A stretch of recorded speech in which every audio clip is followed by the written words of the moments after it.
Isang mapagpalayang araw sa ating lahat. At mapapansin nyo na hindi si Sir Anfiel ang makikita nyo sa inyong screen sa kasalukuyan.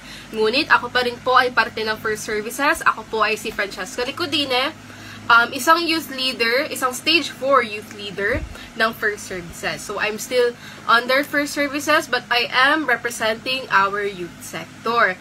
And I would like to share the knowledge that I have gathered from when I was starting out. Because even though if I am currently in stage 4, I obviously had to go through stage 1, stage 2, and stage 3 to reach where I am today. And yung mga tinuro po sa akin, yung mga mentor at tinich sa amin ni Sir Anthony and our other youth mentors, even our youth are mentoring and teaching.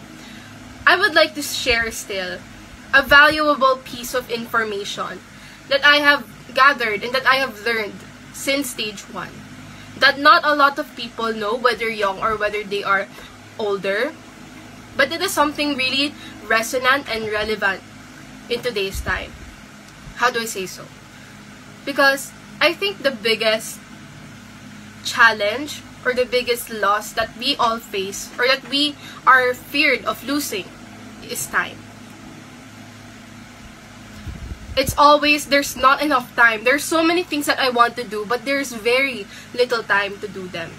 And trust me, because I haven't been in First Services for a long time. I'm considerably mas malaki yung times or mas marami yung times na wala ako sa first than when I was in first. But the value and the learnings that I have learned in First Services, those are something that I can carry with me all throughout my life. It's only been 2 years since I've been part of First Services, but I have already learned a lot. And that is the importance of time, or rather, where we should use it. So you guys might think na yung pag-uusapan natin ngayon is tungkol sa time management. But no. Because here in First, and I hope na masama yung kultura namin sa First, magawa rin, maging kultura nyo rin mga manonood. Pero, hindi po time management ang tawag natin. So, bakit ba? Bakit ba time yung main topic natin ngayon? Because, actually, time is the most important resource that we all have. Whether mayaman or mahirap, matanda or bata, the thing is, we all have 24 hours in one day. Doon, pantay-pantay tayong lahat.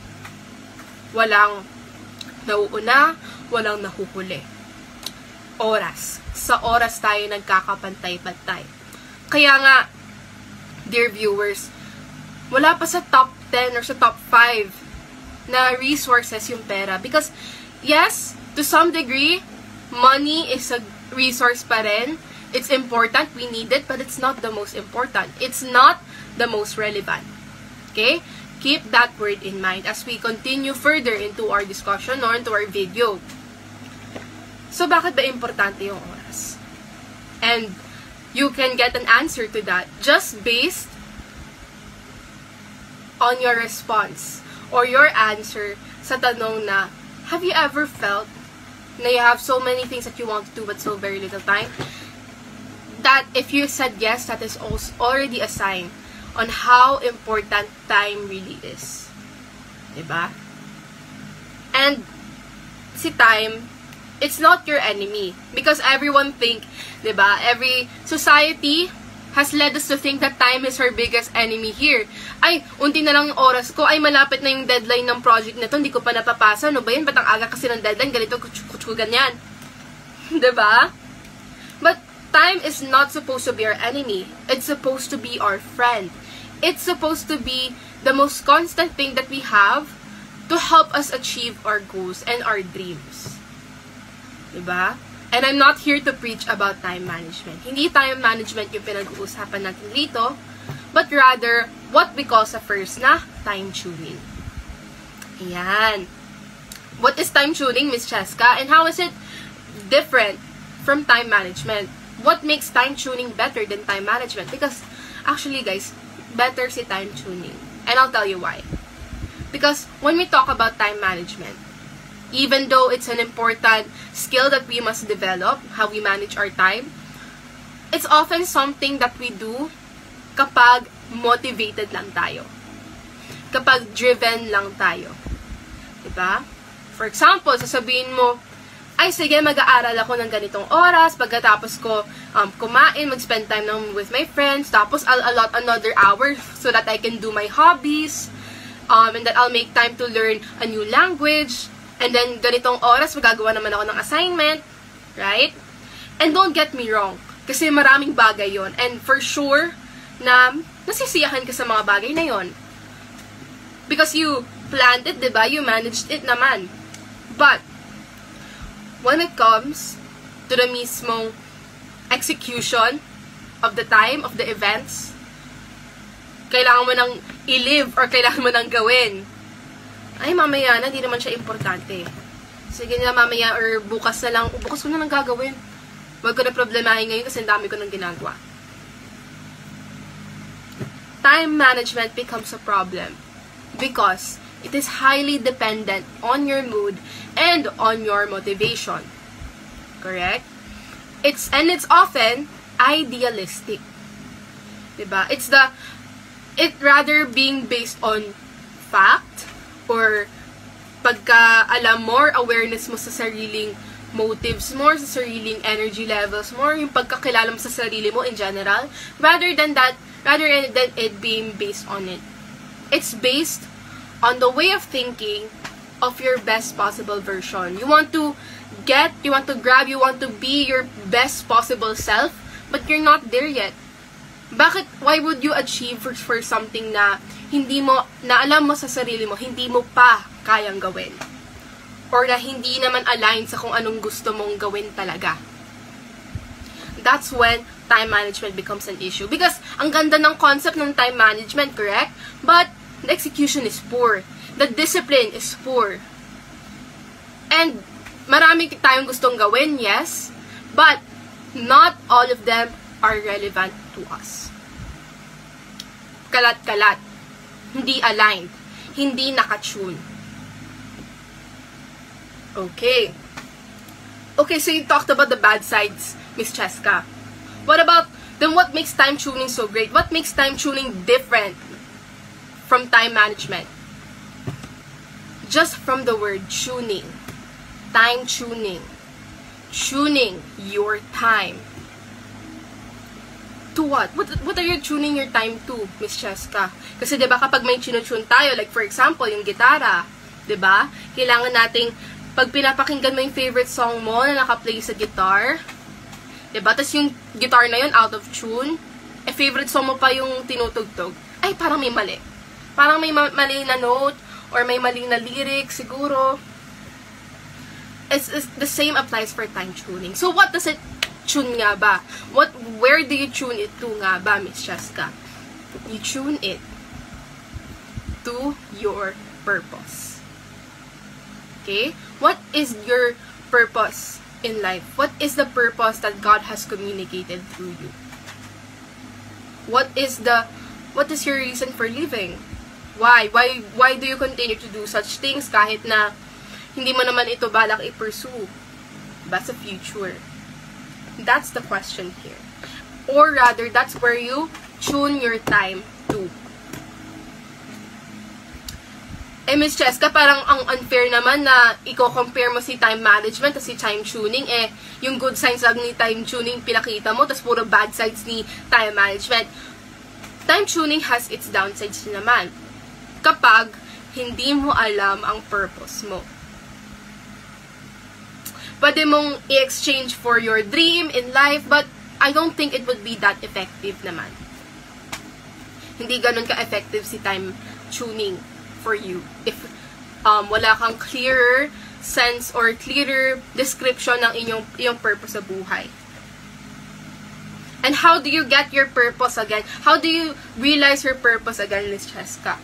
Firstly, by knowing your general life purpose, which is to serve under God or to have lordship, to love and belong into a family, to grow, to learn and develop, to lead or be a servant leader, and to be a witness by sharing everything. Yun yung general life purpose. And hindi man yan yung main topic today, but that is the grounding principles, the grounding purpose.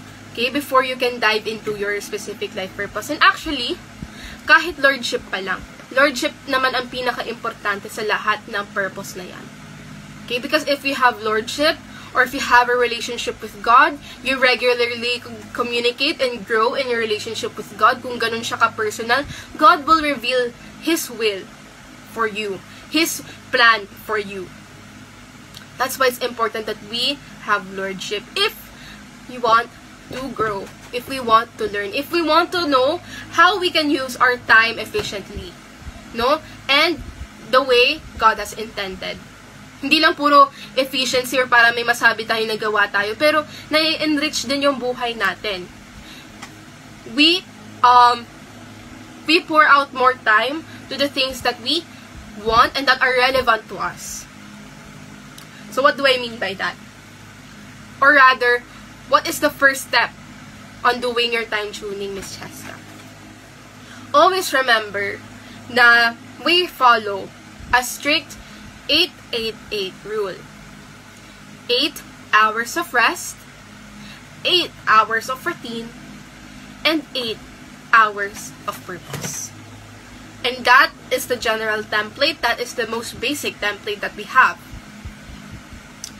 Alright. So let's break them down one by one. Yung 8 hours of rest, saan dapat siya manggagaling? From your 8 hours of sleep already. Dapat manggagaling siya sa iyong 8 hours of sleep already. Especially if you are a young adult. You are a young adult. Or you are a child. Diba? Or even when you are older. Although, research does show that adults don't need a complete hours of sleep. Kahit 6 hours of sleep, okay na.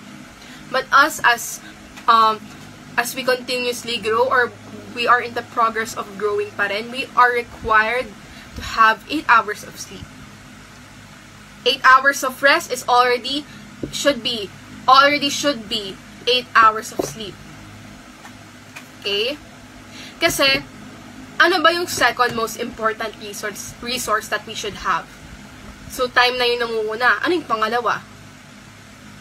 Health. Kapag wala si time, kapag wala si health, how do you suppose you're going to get things done?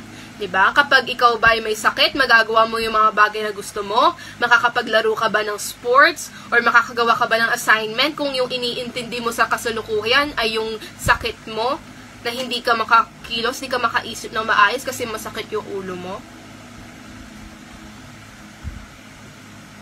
Your 8 hours of rest should already be coming from your 8 hours of sleep. Because time and health are your most important resource. Alright? Next. 8 hours of routine.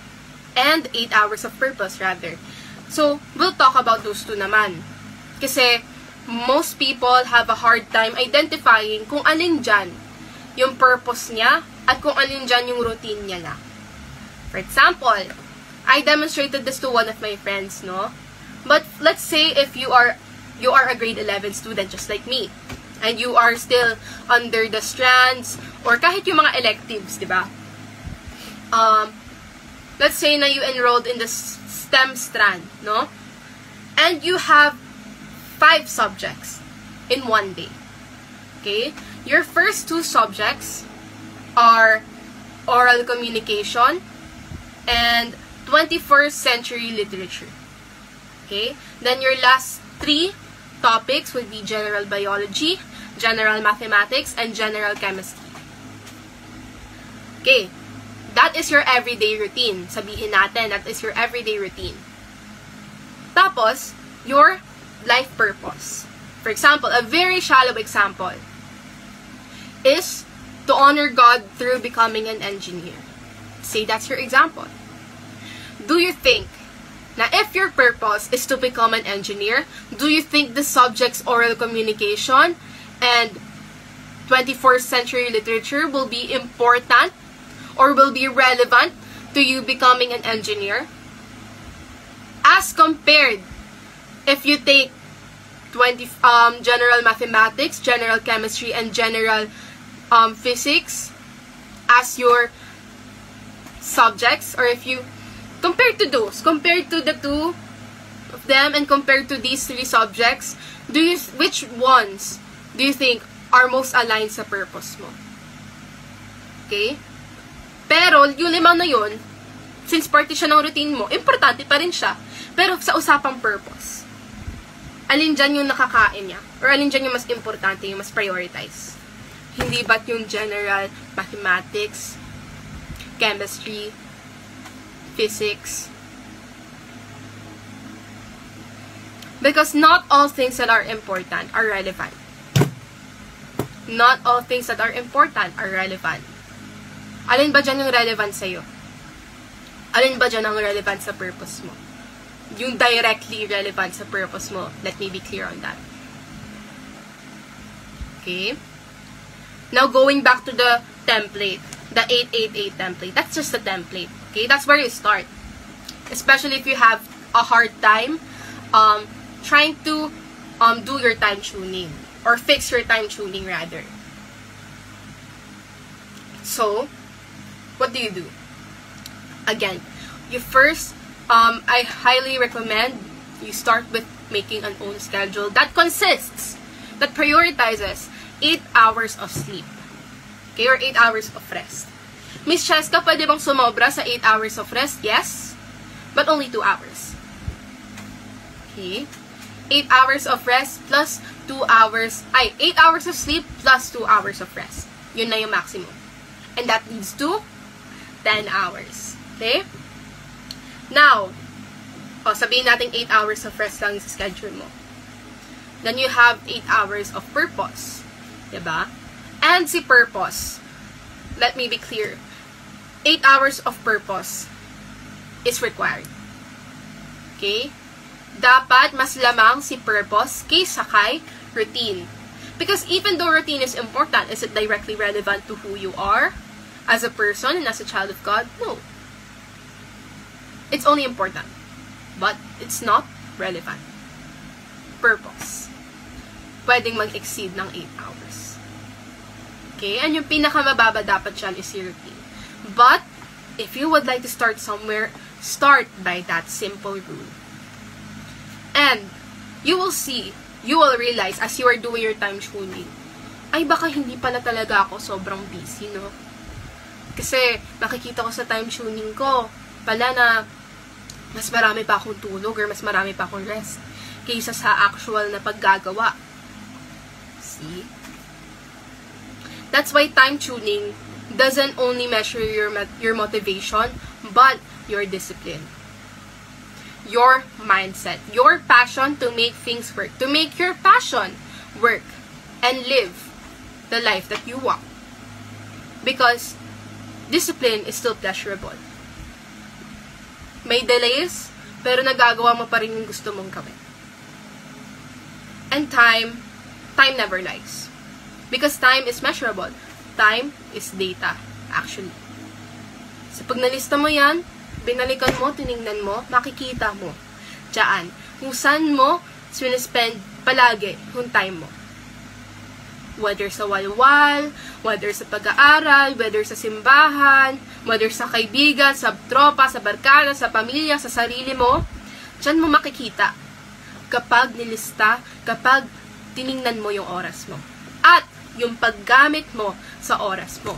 Because kung saan ka mas maraming oras, edi yun yung priority mo. Yun yung passion mo. And if you don't believe me, do it for yourself. Try it for yourself. Tingnan mo para sa sarili mo. Okay? And that is all for our impromptu video session. Subscribe to First Services, and this is for one Synergic Relevant Training Services. Thank you, and have a nice day.